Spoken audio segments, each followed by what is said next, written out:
नमस्कार साथियों। तो आज है 17 ऑफ जुलाई 2026।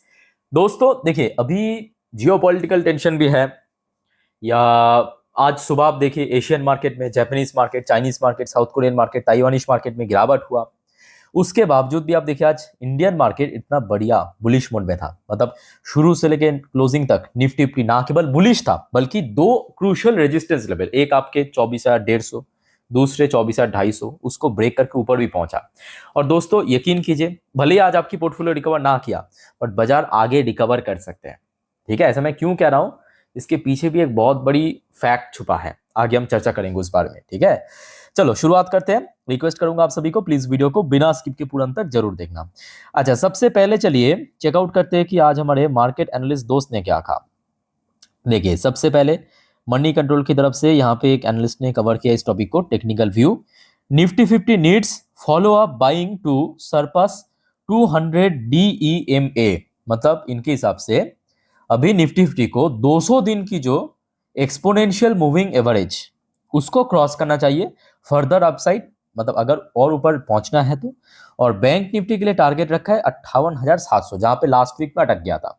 अच्छा, नीचे की तरफ देखिए एक रेंज भी मेंशन किया, जैसे कि 24,350 से लेके 24,400, मतलब immediately near term resistance point. उसके ऊपर 24,530 और 24,600 जो आपके जून में पहुंच गया था। और उससे भी ऊपर दोस्तों मेंशन किया है 24,800 से लेके 25,000। ठीक है, अब देखिए यहाँ पे जो इतने सारे रेजिस्टेंस मेंशन किया है, ये यूं ही नहीं किया, इसके पीछे भी कारण है। आपने भी देखा होगा कि देखिए आज मार्केट इतना बुलिश था बट आपके पोर्टफोलियो रिकवरी नहीं किया, और आगे ऐसा माहौल आगे भी बहुत बार बन सकता है। ठीक है, खैर इस टॉपिक को दोस्तों हम सोमवार तो बाजार फिर से खुलेगा तो उसके पहले यानी रविवार रात की 10:30 के वीडियो में चर्चा करेंगे। चलिए अभी कुछ इंपॉर्टेंट इकोनॉमिकल डेटा, कुछ मार्केट से रिलेटेड जानकारी शेयर करता हूं, थोड़ा पेशेंसफुली आप लोग देखिए, सुनिए, समझते जाइए।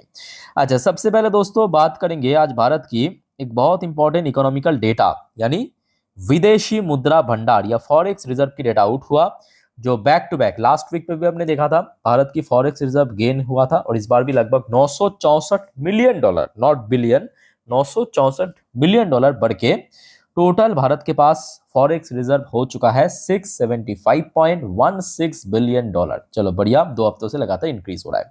अच्छा, उसके साथ साथ देखिए आज भारत की जो टोल कलेक्शन की डेटा आउट हुआ, India toll collection growth slow sharply in April to June. तो अप्रैल से लेकर जून, मतलब अप्रैल मई जून Q1 पे थोड़ा सा स्लो डाउन हमें देखने को मिला टोल कलेक्शन में।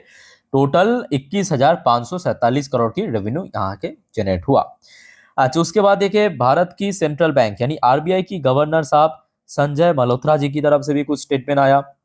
ईरान वॉर, मतलब जो middle east tension, and monsoon, मतलब बारिश या वर्षा की रिस्क फॉर इंडियन इकोनॉमी। तो इन्होंने कहा कि फिलहाल मिडिल ईस्ट वॉर तो ये तो सबको पता ही है, क्योंकि क्रूड ऑयल के ऊपर भारत या एनर्जी के ऊपर भारत आज टोटली डिपेंडेंस है, 90% बाहर से ही आते हैं। और मिडिल ईस्टर्न वॉर अगर जितना आगे कंटिन्यू होगा उतना ही ऑयल महंगा होता जाएगा, महंगाई बढ़ेगा। और दूसरी तरफ मानसून, मानसून इस बार बहुत सारे जगह पे कम हो रहा है भारत में, और भारत आपको पता ही होगा एग्रीकल्चरल देश है, तो एग्रीकल्चर कम होगा, मतलब एक तरफ महंगाई बढ़ेगा, दूसरी तरफ जो रेवेन्यू है वो भी कम होगा। तो जिस वजह से यहाँ पे गवर्नर साहब ने कहा कि ये कहीं ना कहीं बहुत बड़े रिस्क फैक्टर बन सकता है भारत की अर्थनीति के लिए। चलो आगे बढ़ते, अब देखते हैं कि क्या कुछ होता है। अगर सडनली सब कुछ सही होगा तो बढ़िया है ना। अच्छा, नेक्स्ट देखिए एमएससीआई। एमएससीआई आपको पता होगा एक इंडेक्स है, तो एमएससीआई में दोस्तों कुछ चेंजिंग होगा, रिजिक जिसको कहते हैं, जिसके कारण लगभग 2.3 बिलियन डॉलर की इनफ्लो आपको दिखाई दे सकता है इंडियन स्टॉक्स मार्केट में। अच्छा, नेक्स्ट देखिए जेफरीज। जेफरीज आपको पता होगा एक ब्रोकरेज फर्म, जेफरीज की जो चीफ है उनका नाम है क्रिस वुड। उनके तरफ से कहा गया after record 29 billion dollar sell off FI buying India again. और दोस्तों देखिए एफआई कौन है, आपको अगर मैं पूछूं क्या कोई एलियन है, मंगल ग्रह से आते हैं यहाँ पे आके निवेश करते हैं? अरे नहीं, ये जो क्रिस वुड ये कौन है, ये जेफरीज की चीफ है।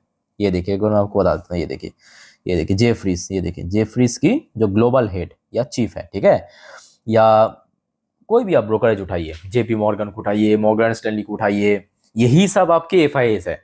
समझ आ रहा है बात? ये लोग अब क्या कह रहा है कि देखिए पिछले 1.5 साल से, 1.5 साल से मतलब 2024 की एंड से लेके 2026 की शुरू तक हमने देखा भारत में खूब सेल हुआ, खूब सेल हुआ। मतलब 1.5 साल पे यहाँ पे जो एस्टिमेट बताया जा रहा है आपके क्रीसूट द्वारा, $29 बिलियन की सेल ऑफ हुआ। बट अभी एफआईएस खरीद रहा है, और ये फैक्ट है। अब पिछले कुछ हफ्तों की डेटा उठाइए, एफआईएस की एक बहुत अच्छा इन्फ्लो आपको देखने को मिलेगा। और जिस दिन बेच भी रहा है ना, कोई बहुत बड़े बल्क में बेच नहीं रहा, 400-500 करोड़ जैसे कि आज भी बेचा है, बट बहुत बड़ा अमाउंट नहीं, छोटा मोटा अमाउंट। और ये कहीं ना कहीं बहुत बड़ी फैक्टर्स है दोस्तों। बाजार जो है इतने टफ सिचुएशन पे भी फुल स्टेबल है, ठीक है। और एफआईएस खरीदने के पीछे भी दोस्तों वजह है। आज दिन की पहली वीडियो आपको मैं समझाया था, क्योंकि अभी तक क्या चल रहा था पिछले 1.5 साल से, आपके आप उठाइए जापानीज मार्केट को, आप उठाइए चाइनीज मार्केट को, आप उठाइए साउथ कोरिया की मार्केट को या ताइवानिश मार्केट को, वहां पे एफआईएस निवेश कर रहा था। एआई हो गया, डेटा सेंटर हो गया, सेमीकंडक्टर हो गया, उसके हाइप की वजह से। अभी आप देखिए पिछले 1.5-2 महीने से वहां की मार्केट पूरा सेल ऑफ चल रहा है, लगातार क्रैश कर रहा है। साउथ कोरिया मार्केट एक एक दिन में 7-8% करके क्रैश कर रहा है, और वही निवेश कहाँ पे हो रहा है? भारत में हो रहा है। तो अब समझ आ रहा है कि क्यों मैं आपको एकदम शुरू में कहा था कि इस प्रकार की बाजार आपको आगे भी दिखाई देगा, और क्यों आपके पोर्टफोलियो में गिरावट होगा और मार्केट रिकवर करेगा। पता है, क्योंकि आपके पोर्टफोलियो में स्मॉल कैप मिड कैप ज्यादा है, और मार्केट में मोस्टली लार्ज कैप, मतलब इंडेक्स में क्या है, लार्ज कैप ब्लू चिप। और एफआईआईज जब खरीदते हैं ना, याद रखिए सबसे ज्यादा होल्डिंग होता है ब्लू चिप्स में। समझ आ रहा है बात? कनेक्शन कर, मतलब आप बस कनेक्ट करने की कोशिश कीजिए डॉट को। अच्छा आगे बढ़ते हैं। नेक्स्ट देखिए, एक इंडिविजुअल शेयर्स के ऊपर अपडेट है। जेएनके बैंक जो कि बेच रहा है, मतलब अपना 0.5% स्टेक पीएनबी मेट लाइफ में, जिसका वैल्यूएशन लगभग 120 करोड़ के आसपास। अच्छा नेक्स्ट देखिए, वेदांता ग्रुप के ऊपर भी कुछ अपडेट्स है। क्रिजिल आपको पता होगा, एक भारतीय रेटिंग एजेंसी कंपनी ने अपग्रेड किया है वेदांता ग्रुप की लॉन्ग टर्म रेटिंग, ठीक है। वेदांता ग्रुप की सारी कंपनीज की, मतलब जितने भी अभी लिस्ट हुआ है सबकी जो लॉन्ग टर्म रेटिंग है उसको इंक्रीज करता है। So let's see next day कैसा इंपैक्ट पड़ता है, क्योंकि इस प्रकार की रेटिंग ब्रोकरेज कंपनी की जो रेटिंग एंड टारगेट्स आते हैं उसका इंपैक्ट पड़ता है शेयर्स में, ठीक है। अच्छा नेक्स्ट आ जाइए। अच्छा एक और बात दोस्तों, आपको पता होगा 2025 में एक चाइनीज एआई कंपनी, उसका नाम था डीपसीक। याद कीजिए, उस टाइम पे यूएस की जितने भी एआई या टेक कंपनी थे सब एकदम खत्म हो गया था, डीपसीक नाम था, याद कीजिए, याद आ रहा है? सो आज दोस्तों, ये आज सुबह की अपडेट है। Chinese new AI startup, China के एक और नया एआई स्टार्टअप आपके वही डीपसीक जैसा ही, इनका नाम है moonshot surprises investor, spark fresh sell off in tech stocks. So आज सुबह जो हमें जापानीज मार्केट, कोरियन मार्केट, आपके इवन चाइनीज मार्केट में भी आप देखेंगे गिरावट हुआ, ताइवानिश मार्केट, अभी नैस्डैक में भी नेगेटिव चल रहा है। तो उसके पीछे देखिए, एक तो बहुत बड़ी वजह ऑलरेडी आपको बता दिया, एआई, डेटा सेंटर, सेमीकंडक्टर जो हाइप था वो आज कम हो रहा है, एफएस लगातार बेच रहा है। उसके साथ साथ ये भी एक बहुत बड़ी फैक्टर है कि सडनली एक चाइना की स्टार्टअप कंपनी मूनशॉट ने बढ़िया दोस्तों यहाँ पे सरप्राइज दे दिया।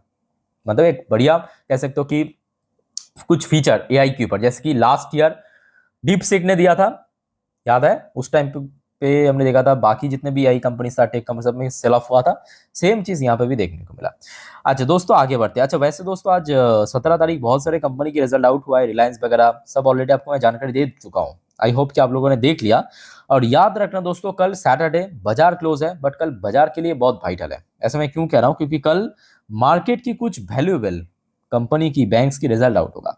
नोट कर लेना फटाफट। एक हो गया आपका एक्सिस बैंक, ये आपके निफ्टी 50 की शेयर है। दूसरा एचडीएफसी बैंक, अलग से बताने की जरूरत नहीं है, जिसका वेटेज निफ्टी 50 में सबसे ज्यादा है, मोर देन 12%।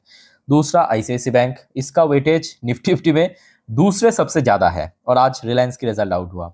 एक्सिस बैंक का भी वेटेज बहुत अच्छा है, ठीक है। तो ये सब बैंक्स की कल दोस्तों रिजल्ट आउट होगा। सिंपल आप फॉलो करना मुझे, मैं आपको कल इन्फॉर्म कर दूंगा, ठीक है। इसके अलावा भी और भी कुछ बैंक है, आप देख लीजिए। एक हो गया आपका आईडीबीआई। अच्छा इंडिया सीमेंट की रिजल्ट आउट होगा, जेके सीमेंट की रिजल्ट, ओहो कल कोटक महिंद्रा बैंक की रिजल्ट है, इवन पीएनबी का भी रिजल्ट आउट है, पीएनबी, ठीक है भाई। कल तो अब सारे बैंक्स की रिजल्ट, यस बैंक, कल यस बैंक का भी रिजल्ट है, ठीक है। तो दोस्तों कल अपडेट आता ही मैं आपको जरूर इन्फॉर्म कर दूंगा। और आप सभी को दोस्तों एक छोटा सा रिक्वेस्ट करूंगा, प्लीज चैनल को सब्सक्राइब कर लीजिए अगर आपने अभी तक नहीं किया तो। और देखिए आज दिन की ऑलरेडी मैं 4 इंपॉर्टेंट टॉपिक और वीडियो अपलोड भी कर चुका हूँ। रिजल्ट आउट हुआ कुछ कंपनीज की, कुछ और भी अपडेट था, जैसे कि एचएल ने डिविडेंड दिया है, ठीक है। ऐसे तमाम प्रकार की अपडेट है मार्केट के बारे में। आई होप कि आप लोगों ने देख लिया। अगर आपने अभी तक नहीं देखा सर, प्लीज़ जाके चेकआउट करना। और देखिए सारे वीडियो तो फ्री ऑफ कॉस्ट ही है, बस आप टाइम बाय टाइम देख लेना, इतना ही आप करना, ठीक है। मैं आपको जानकारी दे दूंगा। चलो आगे बढ़ते हैं। अच्छा, इतना सब कुछ तो हो चुका, अब चलिए चेकआउट करते हैं कि यूएस मार्केट की हालचाल फिलहाल कैसा है। अब देखिए यूएस मार्केट में थोड़ा सा सेल ऑफ हो रहा है। अभी देखिए यूएस में लोकल टाइम 12:38 पे डॉ जोन्स की पोजीशन थोड़ा सा वीकनेस के साथ थोड़ा वोलेटाइल भी है, 0.36% नीचे। और दूसरी तरफ देखिए ये टोटली प्रेडिक्टेबल था कि आज नैस्डैक गिरेगा, क्योंकि सुबह से जितने भी एआई या वही सेमीकंडक्टर बेस्ड इंडेक्स था सुबह से सब गिर गया, साउथ कोरियन, जापानीज, चाइनीज। तो नैस्डैक गिरना तो प्रेडिक्टेबल था ही। और आपने भी देखा होगा कि आज भारत की जितने भी एआई सेमीकंडक्टर बेस्ड स्टॉक्स था, जैसे कि नेटवेब टेक्नोलॉजी या HFCL, इन सब शेयर में आज काफ़ी सेल ऑफ हुआ, नोट किया आपने। तो नैस्डैक फिलहाल 1.07% नीचे चल रहा है। अच्छा दोस्तों, अब देखिए एक और बहुत बड़ी फैक्टर, फिर से जियोपॉलिटिकल थोड़ा सा टेंशन बढ़ चुका है, ठीक है। एक बार मैं आपको, जिस वजह से ऑयल प्राइस जो है फिर से फ्लक्चुएट कर रहा है। ऑयल प्राइस कल रात में हमने देखा था $84 पर बैरल था ना, अभी आप देखिए एक कहाँ पे चल रहा है, $87, $87 पर बैरल ऑलरेडी क्रॉस कर चुका है, 3.5-4% ऊपर। तो दोस्तों इस बारे में आपको मैं नेक्स्ट वीडियो में जियोपॉलिटिकल वाला अपडेट दे दूंगा, ठीक है। बहुत सारे न्यू अपडेट है, मतलब 12 बजे की वीडियो, ठीक है। अब देखना प्लीज मत भूलना। अच्छा, वैसे गोल्ड की प्राइस फिर से थोड़ा सा रिकवर किया, और जो आज सुबह $4000 पर आउंस के नीचे चल रहा था, अभी $4000 पर आउंस को क्रॉस करके ऊपर आ चुका है। बट दूसरी तरफ देखिए सिल्वर में कोई बहुत रिकवरी आप कह नहीं सकते, बट हाँ सुबह जितना गिर गया था वही गिरावट वाला पोर्शन रिकवर हुआ है, बट स्टिल $60 पर आउंस के तो अभी भी नीचे ही चल रहा है। अच्छा, इंडियन करेंसी की वैल्यूएशन में ऐसा कुछ बहुत बड़ा चेंजेस देखने को नहीं मिला, पिछले 4 ट्रेडिंग सेशन से लगभग उसी लेवल के आसपास है जहां पे था 4 दिन पहले। अच्छा, आइए अब कुछ इंडियन कंपनी की पोजीशन देख लीजिए, जैसे कि Wipro India sorry Wipro ADR version 0.27% नीचे चल रहा है। अच्छा, इन्फोसिस की एडीआर वर्जन 1.43% नीचे चल रहा है। अच्छा, बैंक्स की क्या हाल है थोड़ा सा देख लीजिए। आईसीआईसी बैंक की एडीआर वर्जन 0.34% पॉजिटिव में है, बट हाँ थोड़ा डाउन साइड मूवमेंट चल रहा है। और दोस्तों कल रिजल्ट आउट होगा, ठीक है। रिजल्ट के ऊपर बेस करके बहुत कुछ डिपेंड होगा, मतलब डिसाइड होगा मार्केट में। एचडीएफसी बैंक की एडीआर वर्जन भी 0.38% नीचे चल रहा है कल। दोस्तों मैं बार बार कह रहा हूँ, आपके पास अगर HDFC bank, ICICI bank, Axis bank, Kotak bank की शेयर है नहीं है कोई फर्क नहीं पड़ता, कल अपडेट जरूर लेना, क्योंकि ये मार्केट के लिए इंपॉर्टेंट है जिस पॉइंट ऑफ व्यू से मैं कह रहा हूँ, ठीक है। अदरवाइज बाकी शेयर्स थोड़ी मैं कहता हूँ। अच्छा, ये अब गिफ्ट निफ्टी की पोजीशन थोड़ा सा चेक कर लेते हैं। फिलहाल गिफ्ट निफ्टी कहाँ पे खड़ा है देखिए। अच्छा, शुरू में आपको क्या कहा था याद है कि मार्केट अभी रिकवर करेगा, रिकवरी के मूड में है, क्योंकि एफआईएस की फ्लो आ रहा है। अभी आप देखिए रियल टाइम डेटा आपको मैं दिखा रहा हूँ, देखिए ध्यान से मेरी बात को सुनना point by point. Oil price 3.5-4% ऊपर चल रहा है, कल से काफी बढ़ गया। डॉ जोन्स की एंड नैस्डैक की पोजीशन नीचे चल रहा है। होना क्या चाहिए था, यहाँ पे ग्रीन होना, रेड होना चाहिए था ना, बट फिर भी आप देख सकते हो 12.5 पॉइंट ऊपर चल रहा है। डज नॉट मैटर कि कितना पॉइंट ऊपर, बट ऊपर है ये मैटर करता है। समझ आ रहा है बात।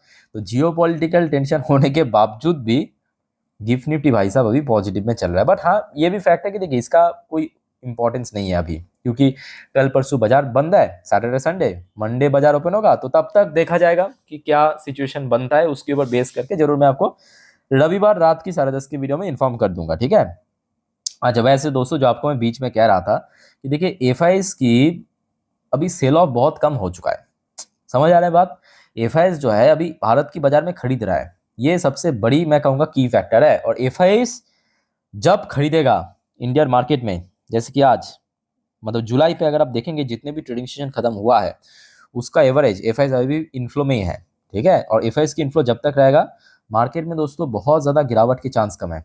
और यही वजह है कि निफ्टी पिछले 4 दिन, आज को छोड़िए, पिछले 4 दिन पे 24,000 के लेवल को ब्रेक नहीं किया। आपने नोट किया होगा, डाउन साइड मूवमेंट दिया जरूर, बट 24,000 को ब्रेक नहीं किया। और आज आप देखिए एफआईएस ने बेचा जरूर है, बट कितना, सिर्फ 376 करोड़, बहुत ज्यादा नहीं, ठीक है। और एक्चुअली मार्केट रिकवर करने की स्थिति में है, बट प्रॉब्लम वही है कि 2 खचरा है दुनिया में, एक यूएस और दूसरा ईरान, इन दोनों की वजह से बढ़ नहीं पा रहा है। और डीएस ने आज खरीदा 1017 का। डीएस का खरीदारा मतलब खरीदना उतना मैटर नहीं करता, एफआईएस की इंपॉर्टेंट है। अच्छा, वैसे आज CA 35 यानी इजराइल की टॉप इंडेक्स 0.38% नीचे आके क्लोजिंग देखा है। अच्छा दोस्तों, मार्केट से रिलेटेड जितने भी इंपॉर्टेंट अपडेट मैं आपको दे चुका हूँ, मेरे बात को ध्यान से सुनिएगा, ठीक है। कल सैटरडे है, सैटरडे मतलब मार्केट क्लोज, ठीक है। अच्छा, उसके बाद नेक्स्ट डे संडे है, संडे के दिन भी मार्केट क्लोज। तो सबसे पहले दोस्तों कल सैटरडे के दिन HDFC bank, ICICI bank, Axis bank, Kotak Mahindra, yes bank, ये सब रिजल्ट दे दूंगा। साथ में जितने भी मार्केट से रिलेटेड अपडेट है टाइम बाय टाइम दे दूंगा। रविवार के दिन दोस्तों इंपॉर्टेंट है, क्योंकि अगले दिन से मार्केट खुलेगा फिर से फ्रेश वीक।